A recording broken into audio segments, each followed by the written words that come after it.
O Tribunal Superior Eleitoral acatou um pedido da defesa de Bolsonaro e adiou para a próxima semana aquele julgamento sobre a inclusão da minuta do golpe encontrada na casa do ex-ministro Anderson Torres em uma ação contra o ex-presidente. Juliana Lopes, traga-nos a cronologia dessa história, Juliana, porque de vez em quando a gente até se perde com tanta coisa envolvendo o nome do ex-presidente junto ao TSE. Exatamente, Elisa, e dois assuntos se conectam, né? Essa história da minuta do golpe e também uma reunião de Bolsonaro com embaixadores do ano passado. Para a gente entender, então, o que aconteceu nesse momento, a defesa do ex-presidente Bolsonaro pediu mais tempo para se preparar e agora a expectativa é que esse julgamento ele aconteça na próxima terça-feira, dia 14. Para a gente lembrar do que se trata, os ministros da Corte Eleitoral vão julgar uma decisão monocrática tomada pelo ministro Benedito Gonçalves de manter dentro de uma ação contra o ex-presidente Bolsonaro aquela minuta de um decreto golpista, um documento que foi encontrado durante uma busca policial na casa do ex-ministro da Justiça, Anderson Torres, que inclusive segue preso depois das invasões aqui às sedes dos poderes no centro de Brasília. Para a gente entender melhor, o corregedor-geral e ministro do TSE, ministro Benedito Gonçalves, ele negou um pedido de Bolsonaro para retirar esse documento de dentro de uma das várias ações que julgam ali a conduta do ex-presidente durante a eleição de 2022. Nesse caso específico, ele trata de uma reunião de Bolsonaro com embaixadores, ou seja, com representantes de países do mundo inteiro, em que ele acabou questionando, colocando à prova o sistema eleitoral. E agora entra essa minuta golpista dentro dessa ação.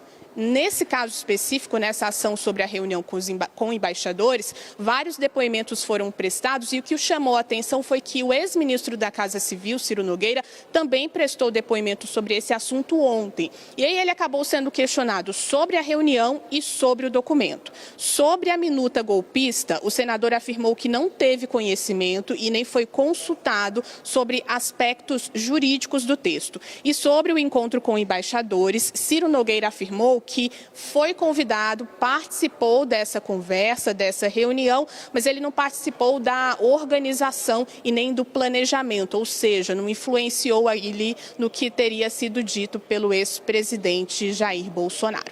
Volto com você, Elisa. Obrigada, Juliana. Já repasso a palavra aqui para a Basília Rodrigues, para a gente poder ouvir a repercussão desse caso. Foi uma tentativa, então, de análise dessa inclusão de minuta de golpe na ação que julga Jair Bolsonaro. E mostra para a gente, Basília, que está tudo conectado, né? Os assuntos vão se encontrando, por isso que de vez em quando a gente até fica meio confuso para conseguir entendê-los.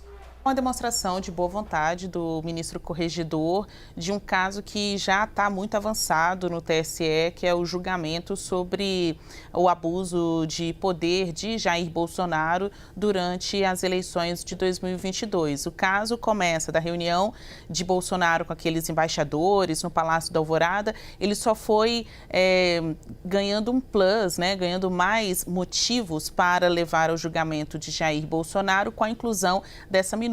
Para o corregedor, a minuta do golpe tem que fazer parte, sim, desse processo, mas ele ainda precisa analisar junto a seus pares, né, a corte, se continua, se vai ou tira. No caso, é uma demonstração de boa vontade, de um enredo que parece estar com um final muito claro, o de inelegibilidade do ex-presidente Jair Bolsonaro. Então, ele adia um terrível fim.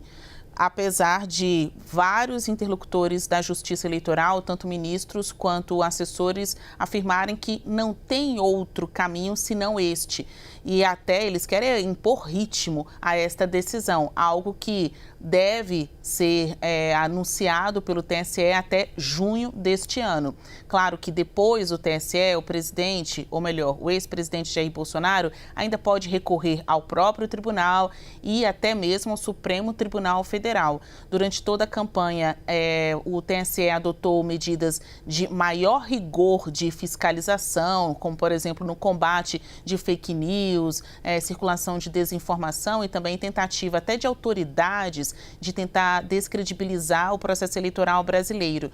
O alvo sempre foi Bolsonaro, porque o principal inimigo de Bolsonaro nessa disputa, além da figura de Lula, foi a justiça eleitoral. Então, é uma relação péssima a de Bolsonaro com os ministros da Corte Eleitoral. Então, agora que um nem é mais presidente da República, a Corte, ao dizer, ok, a gente dá aí cerca de uma semana para você apresentar outros argumentos, para a gente adiar a análise dessa inclusão da minuta. É um gesto de boa vontade de um roteiro que parece que já está bem definido, né?